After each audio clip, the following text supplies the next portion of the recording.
Welcome, my dear students.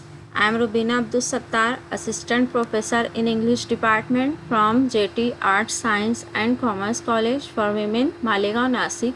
Class SYBA. Subject Drama S1. Paper name is Appreciating Drama, Semester 4. Today we will discuss about the Arms and the Man as an anti-romantic comedy. आज हम लोग इसके बारे में discuss करेंगे कि Arms and the man जो है एंटी रोमांटिक कॉमेडी है। इससे पहले हम लोगों ने देखा है कि किस तरीके से सर्जियस एंड रायना के पॉइंट ऑफ व्यू से जो लव एंड वार उन लोगों का जो एक थॉट था, एक आइडियोलॉजी वो लोग बनाए हुए थे कि लव एंड वॉर से रिलेटेड कि ये एक रोमांस है। तो यहाँ पर जी.बी. शॉ ने आर्म्स एंड द मैन में प्रेजेंट किया है। उसने ये बताया है कि किस तरीके से ये आर्म्स एंड द मैन जो ड्रामा है वो एंटी रोमांटिक कॉमेडी है। Arms and the man as an anti romantic comedy. Arms and the man जो है एंटी रोमांटिक कॉमेडी है। In the play Shaw attacks the romantic ideas about war and love. Shaw G B. Shaw ने play में romantic ideas जो war and love को लेकर Sergius and Raina के ideas थे, जो थॉट थे, एक रोमांटिक थॉट थे, उसको ऊपर अटैक किया है और उसने कहा है कि ये वॉर एंड लव कभी भी रोमांटिक नहीं हो सकता है। By romanticism Shaw means all that is not based on fact and reality.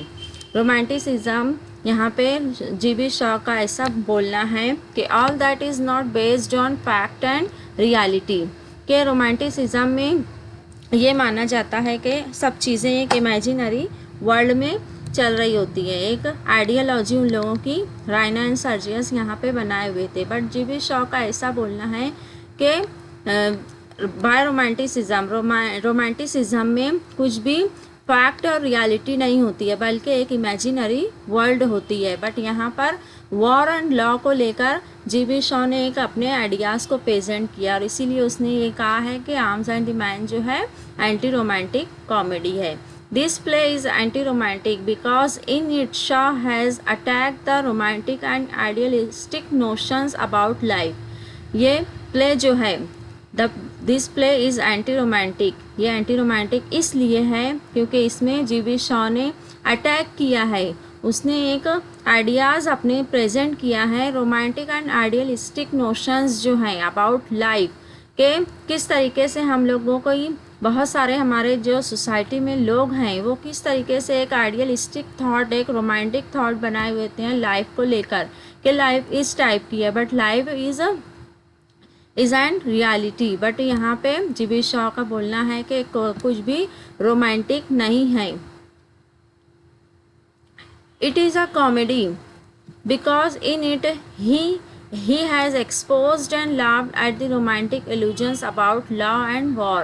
ये आर्म्स एंड द मैन एक कॉमेडी है बिकॉज क्योंकि इसमें जी.बी. शॉ ने he has exposed, GB. Shaw exposed and loved at the romantic illusions about love and war. उसने यहाँ पर GB. Shaw ने एक्सपोज किया है एंड उसके ऊपर अम्यूज़ किया है एट द रोमांटिक इल्यूजन्स, जो रोमांटिक इल्यूजन्स हैं about love and war and love को लेकर जो रोमांटिक इल्यूजन्स बनाए हुए थे सर्जियस एंड रायना, उनके ऊपर उसने क्या किया है, अम्यूज़ किया है और उन लोगों को एक्सपोज किया है कि किस तरीके से वो लोग के जो थॉट है वो फॉल्स हैं।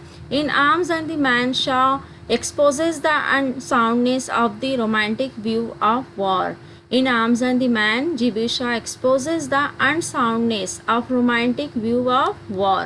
उसने आर्म्स एंड द मैन में जी.बी. शॉ ने एक्सपोज किया है, उसने प्रेजेंट किया है the unsoundness of the romantic view of war के वॉर जो है एक रियलिटी है, वो कभी भी रोमांस से भरपूर नहीं हो सकती है, उसमें कुछ भी रोमांटिक हमें देखने को नहीं मिलता है, सिर्फ वहाँ पे हमें डिस्ट्रक्शन मिलता है, पॉल्यूशन मिलता है और भी बहुत सारे ये ह्यूमन जो बॉडीज़ होती हैं, ह्यूमन बीइंग जो है वहाँ पे डिस्ट्रॉय होते हैं। तो यहाँ पे unsoundness of the romantic view of war, यहाँ पे उसने अनसाउंडनेस उसका रोमांटिक व्यू का कि ये कभी भी एक अच्छा साउंड नहीं करता है कि वॉर को कोई रोमांटिक बोले। There was a popular view that war is romantic game which gives a man the opportunity of displaying his heroism. यहाँ पे हम लोगों को ये पता होता है कि बहुत सारे लोगों के ये आइडियाज़ होते हैं, ये व्यूज़ होते हैं कि वॉर जो है एक रोमांटिक गेम है जिसके ज़रिए हम लोग क्या कर सकते हैं, अ man the opportunity of displaying his heroism. एक मैन जो है अपनी उसको ये अपॉर्चुनिटी मिल जाती है कि वो अपनी जो हीरोइज्म है वो अपना हीरोइज्म वहाँ पे डिस्प्ले कर सके वॉर में। बट वॉर कभी भी रोमांटिक नहीं हो सकती। And a soldier is a superman, a great hero above all weaknesses. यहाँ पे जी बी शॉ बता रहे हैं, he is presenting that a popular view that war is romantic game which gives a man the opportunity of displaying his heroism. बहुत सारे लोगों का ये व्यू होता है कि वॉर जो है एक रोमांटिक गेम है जो कि अपॉर्चुनिटी देता है एक मैन को उसकी हीरोइज्म को प्रेजेंट करने का। और एक सोल्जर जो कि अपने आप को एक सुपरमैन समझता है, ग्रेट हीरो समझता है, हालांकि उसमें बहुत सारी वीकनेसेस होती हैं लेकिन उसके बावजूद वो अपने आप को सुपरमैन समझता है, ग्रेट हीरो समझता है और वो अपने आप को उस तरीके से प्रेजेंट करता है। The soldier who takes the biggest risk in war is the greatest hero. एक सोल्जर जो है जो बिगेस्ट रिस्क लेता है इन द वॉर वही एक ग्रेट हीरो कहलाता है। But Shaw ridiculous the romantic views about war and soldiering in the play. जो एक पर्टिकुलर एक ट्रेडिशन चला आ रहा है, एक लोगों की थॉट है कि एक सोल्जर जो है वो अगर वॉर में बैटल फील्ड पर कोई बहुत बड़ा रिस्क लेता है तो वो एक सुपरमैन एक ग्रेट हीरो है और वही ग्रेटेस्ट हीरो कहलाता है। बट यहाँ पे जी.बी. शॉ का ने रिडिकुलस किया है the romantic views about war and soldiering in the play. But GB. Shaw ने यहाँ पे उसको मजाक उड़ाया है, उसके ऊपर रिडिकुलस किया है द रोमांटिक व्यूज़। जो रोमांटिक व्यूज़ हैं कि एक सोल्जर जो है वो इस टाइप का होता है, एक ही सुपरमैन होता है, ग्रेट हीरो होता है और वो एक हीरोइक क्वालिटी उसमें होती है। तो यहाँ पे उसने वॉर से रिलेटेड एंड सोल्जरिंग से रिलेटेड यहाँ पे उसने रिडिकुलस मैनर में उसने प्रेजेंट किया अपने व्यूज़ को। Raina and Sergius are two apostle of romantic illusions. Raina और सर्जियस जो यहाँ पर दो अपोस्टल्स हैं, जो दो लीडर्स हैं रोमांटिक इल्यूजन को, जो यहाँ पे उन लोगों ने प्रेजेंट किया है। उसके रोमांटिक इल्यूजन के फॉलोअर्स जो हैं राइना एंड सर्जिया, वो उन दोनों को यहाँ पे प्रेजेंट किया गया है और उन लोगों के जो थॉट थे कि किस तरीके से एक वॉर एंड लॉ से रिलेटेड उन दोनों के माइंड में एक आइडियाज़ चलते हैं। Raina becomes wild in joy when she learns from her mother that Sergius has won the Battle of Bulgaria by leading a cavalry charge against a battery of machine guns. राइना को जब पता चलता है कि उसका जो फियांसे है Sergius वो एक उसने बैटल फील्ड में उसने बहुत ही कैवलरी चार्ज लिया है अगेंस्ट दी एनिमीज़ और उसने उस बैटल को वन किया है, जीता है, जिसकी वजह से उसको अपने पोस्ट में उसको प्रमोशन भी मिलेगा तो वो बहुत ज़्यादा खुश हो जाती है। तो उसके यहाँ पे जो आइडियाज़ थे कि एक सोल्जर जो है बैटल फील्ड पर अगर कोई ग्रेटेस्ट रिस्क लेता है तो वो एक क्या रहेगा, ग्रेटेस्ट हीरो है। तो यहाँ पे उसके व्यूज़ को प्रेजेंट किया है। She feels that all her ideas about Sergius heroism have been proved true. यहाँ पे वो सोचती है कि उसके जो भी आइडियाज़ थे सर्जियस को लेकर वो सारे के सारे प्रूव हो गए हैं कि वो सारे सच थे। She worships his portrait like a priestess and addresses it as the hero of her soul. उसका जो पोर्ट्रेट है सर्जियस का पोर्ट्रेट उसके रूम में जो लगा हुआ रहता है वो उसकी वर्शिप करती है like a priestess and addresses it as the hero of her soul. वो उसको एड्रेस करती है कि वो उसका रियल हीरो है। But soon afterwards She comes into close contact with the realities of war when Bluntschli suddenly bursts into her bedroom.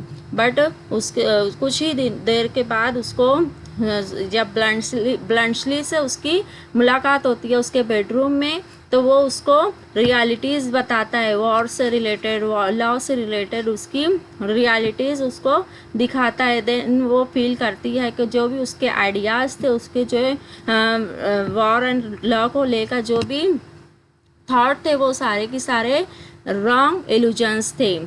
He tells her what is true about life and war. वो उसको bluntly उसको बताता है, राइना को, कि about life and war क्या सही है, कि वॉर और लाइफ में रियलिटी होती है, ना कि इमेजिनेशन, ना कि romance. He says that soldiers are afraid to die and it is their duty to live as long as they can. वो उसको बताता है, bluntly says that soldiers are afraid to die. वो उसको बताता है कि सोल्जर्स जो हैं अफ्रेड होते हैं to die and it is their duty to live as long as they can, और उनको जीना पड़ता है जितना वो जी सकते हैं। He further says that cartridges are of no use to a soldier in the battle field. वो उसको बताता है कि कैट्रिजेस का कोई भी नहीं यूज़ नहीं होता है ऑन द बैटल फील्ड, के सोल्जर्स जो हैं उनको नेसेसरी होता है कि वो अपने पास कैट्रिजेस रखें, बट वो उसके पॉइंट ऑफ व्यू से कैट्रिजेस का कोई भी यूज़ नहीं होता है for a soldier in the battle field. From his experience, he has learned that food is more useful to a fighting soldiers than any weapons of war because food provides sufficient strength to fight heroically. वह experience किया हुआ होता है in the battle field that के food जो है वो useful होता है टू अ फाइटिंग सोल्जर, एक फाइटिंग के लिए, एक सोल्जर के लिए, कि वो अगर फाइटिंग कर रहा है ऑन द बैटल फील्ड, तो उसके लिए जो नेसेसरी है वो क्या है, फूड है, ना कि कैट्रिजेस, जो कि फूड जो उसको प्रोवाइड करते हैं एक सोल्जर को सफिशिएंट स्ट्रेंथ प्रोवाइड करते हैं कि वो फाइट कर सके हीरोइकली। अगर उसको फूड ही नहीं मिलेगा तो वो किस तरीके से लड़ेगा? अगर वो बहुत ज़्यादा वीक हो जाएगा तो वो वॉर में फाइट नहीं कर सकता। तो उसके पॉइंट ऑफ व्यू से, ब्लंटली के पॉइंट ऑफ व्यू से उसका ये कहना होता है कि फूड जो है वो नेसेसरी होता है, ना कि cartridges for a soldier. He shatters her ideas about Sergius' heroism by telling her that Sergius led the cavalry charge like an utter fool.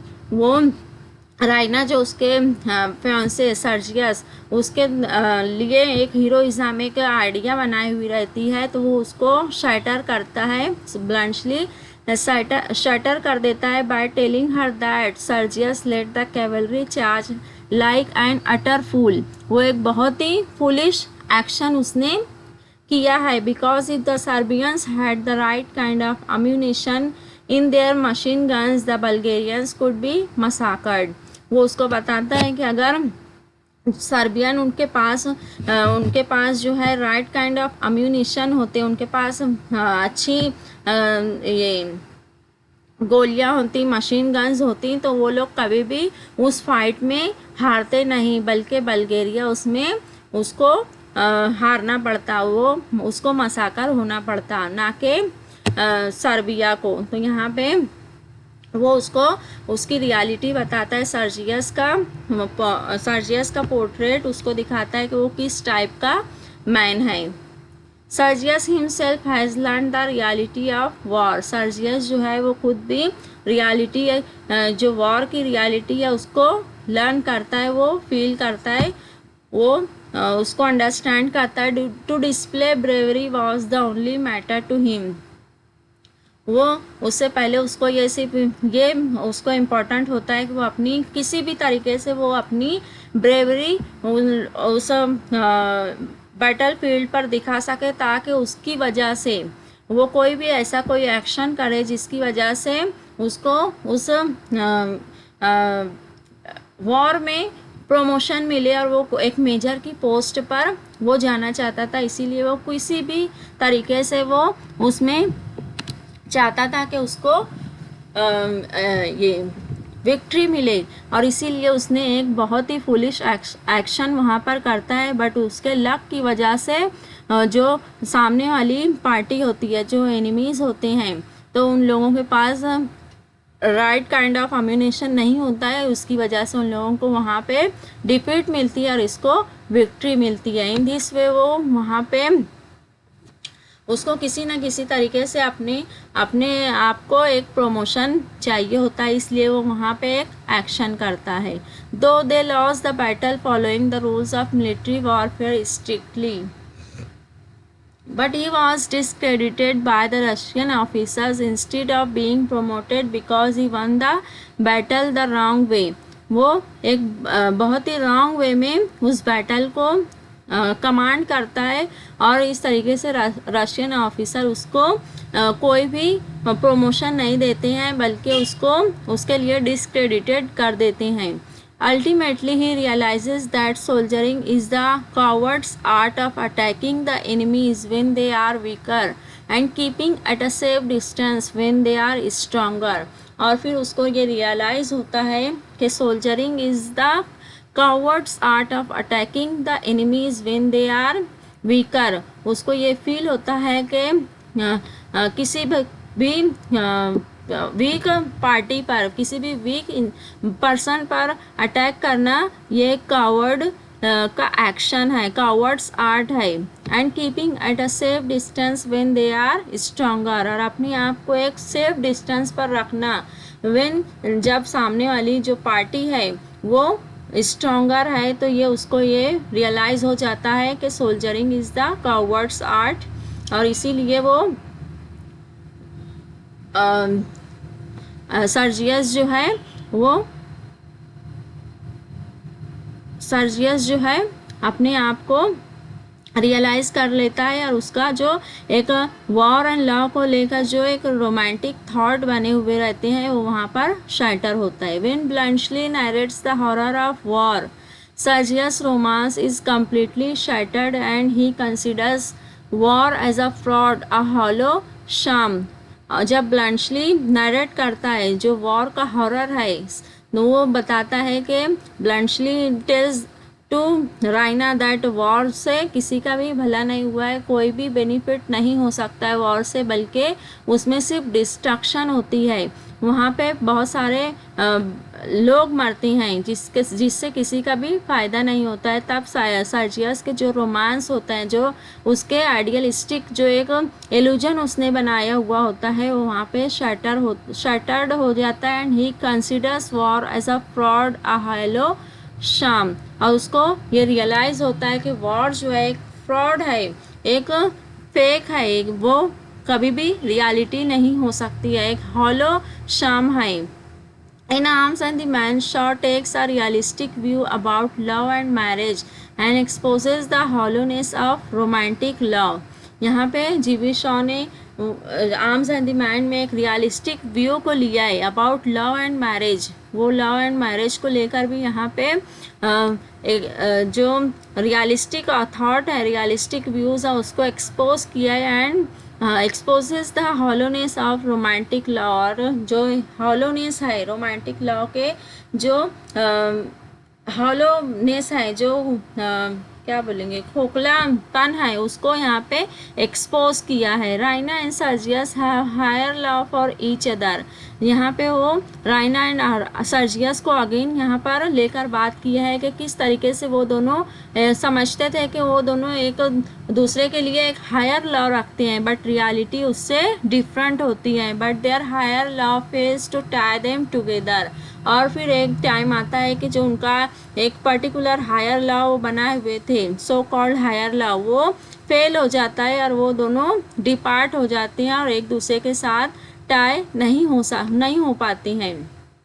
तो यहाँ पे राइना एंड सर्जियस का एग्जाम्पल अगेन जीबी शॉ ने लिया है कि when Raina goes out of his sight, his sexual instinct is stirred by the physical charm of the maid servant लोका।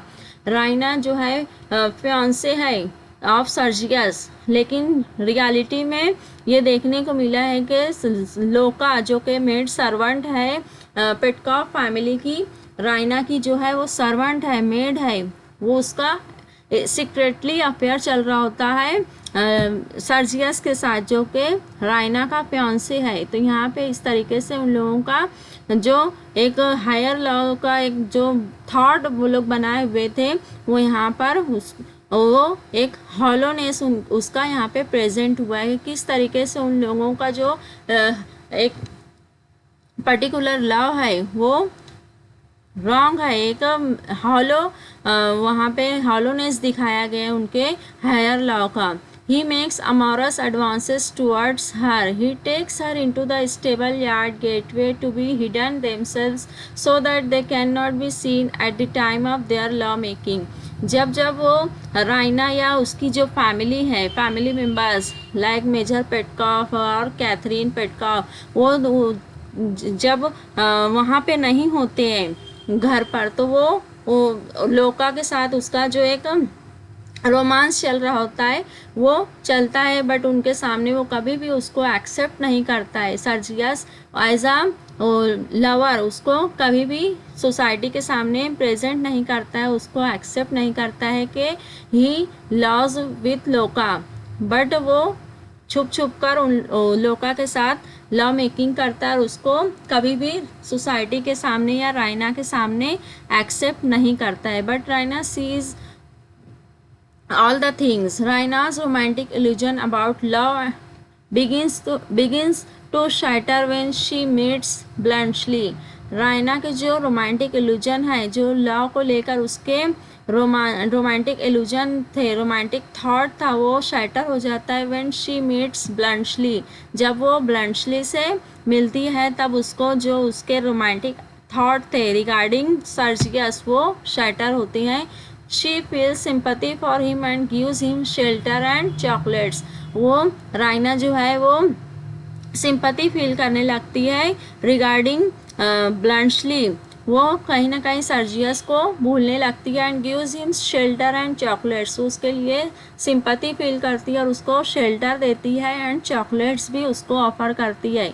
Even though he comes from the enemies party, but उसके बावजूद भी वो उसको उसके लिए उसकी सिंपैथी फील करती है और उसको शेल्टर भी देती है और उसको चॉकलेट्स भी ऑफर करती है। When he leaves the Petkoffs house she gives him behind his back her photograph with the inscription Raina to her chocolate cream soldier. और फिर जब पेटकॉफ फैमिली से ब्लंटशली जाने लगता है तो वो उसको उसके कोट में एक फ़ोटोग्राफ के साथ, उसका खुद का फोटोग्राफ के साथ कुछ लिख कर देती है और Raina to her chocolate cream soldier, उसके ऊपर ये इंस्क्रिप्शन वो लिख कर उसके कोट के पॉकेट में डाल देती है। तो कि कहीं ना कहीं वो उसको उस ब्लंटशली से रायना जो है वो उसके साथ उसका अफेयर स्टार्ट हो जाता है। तो इस तरीके से जो रायना एंड सर्जियस जो एक दूसरे के लिए एक हायर लॉ रखते हैं वो यहाँ पे वो एक तरीके से दोनों एक दूसरे को फाउल बना रहे होते हैं। She sees Sergius flirting with लोका बट डज नॉट प्रोटेस्ट। वो सर्जियस को लोका के साथ फ्लर्टिंग करते हुए देखती है बट उसके ऊपर वो कोई भी प्रोटेस्ट नहीं करती है, कोई भी आवाज़ नहीं उठाती है। क्यों? क्योंकि वो कहीं ना कहीं खुद भी ब्लंटशली के साथ उसका एक सीक्रेट अफेयर स्टार्ट हो चुका रहता है। When Sergius accuses her of allowing Bluntschli to make love to her behind his back, जब सर्जियस उसको अक्यूज़ करता है, उसको इल्ज़ाम देता है और उसको बोलता है कि वो ब्लंटशली के साथ उसका एक अफेयर चल रहा है और वो उसको अपने बेडरूम में छुपाए हुए रहती है, then she also accuses him of having flirting with Louka. और फिर वो उसको सर्जियस को भी अक्यूज़ करती है कि वो भी लोका के साथ फ्लर्ट कर रहा है, उसके साथ उसका भी एक सीक्रेट अफेयर चल रहा है। She realizes his real character and becomes completely disillusioned about him. उसको ये रियलाइज़ होता है उसका जो रियल कैरेक्टर है, सर्जियस का जो रियल कैरेक्टर है, and becomes completely disillusioned about him. वो उसका सर्जियस को लेकर वो एक हायर थॉट रखे हुए रहते हैं कि सर्जियस जो है इस टाइप का बंदा है, एक रियल सोल्जर है, एक ग्रेट मैन है, बट वहाँ पे उसके जो थॉट है वो सारे के सारे शैटर्ड हो जाते हैं एंड वो उसके जो थॉट हैं वो डिसइल्यूजन हो जाते हैं and begins to feel even more drawn towards Bluntschli, and वो फिर स्टार्ट कर देती है ब्लंशली के लिए फील करना। Hence both Raina and Sergius get tired of their higher love, and इस तरीके से वो दोनों की दोनों एक दूसरे के जो लिए वो फील करते हैं, एक हायर लव जो दोनों एक दूसरे के लिए रखते हैं, उससे उन लोगों को छुटकारा मिलता है। When Sergius is exposed he declares to marry Louka, Sergius भी जब एक्सपोज हो जाता है, राइना उसको बोलती है कि उसका भी एक सेक्रेटली अफेयर चल रहा है विद लोका, देन वो ये डिक्लेयर करता है कि वो लोका के साथ मैरिज करेगा। Raina agrees to marry Bluntschli because she finds him a practical minded man with great common sense and lot of first hand knowledge of life and human nature. Raina भी जो है जब सर्जियस ये declare करता है लोका के साथ मैरिज को, तो राइना भी ब्लंशली के साथ मैरिज के लिए एग्री हो जाती है एंड उसको जो एक प्रैक्टिकल माइंडेड उसका ब्लंशली जो एक प्रैक्टिकल माइंडेड मैन है और बहुत सारा उसके पास नॉलेज है लाइफ और ह्यूमन नेचर को लेकर, तो वो उसको उस मैन के साथ वो मैरिज करने के लिए एग्री कर लेती है। She also finds in him economic security and comfort, वो ब्लंशली के साथ इकोनॉमिक सिक्योरिटी भी उसको मिलती है एंड कंफर्ट भी मिलता है। As you know very well that bluntly जो है वो बहुत ज़्यादा वेल्दी मैन रहता है, वो एक पूरे होटल का ऑनर रहता है इन न्यूजीलैंड स्विट्ज़रलैंड। तो इस तरीके से वो उसके साथ economic security and comfort feel करती है। Thus in Arms and the Man Shaw expresses his anti romantic attitude towards love and war. In this way Arms and the Man इस प्ले में जीबी शॉ ने express किया है उसके जो anti romantic attitude है टुवर्ड्स लव एंड वॉर, उसको यहाँ पे उसने एक्सप्रेस किया है with different character like Raina and Sergius. और जो उसके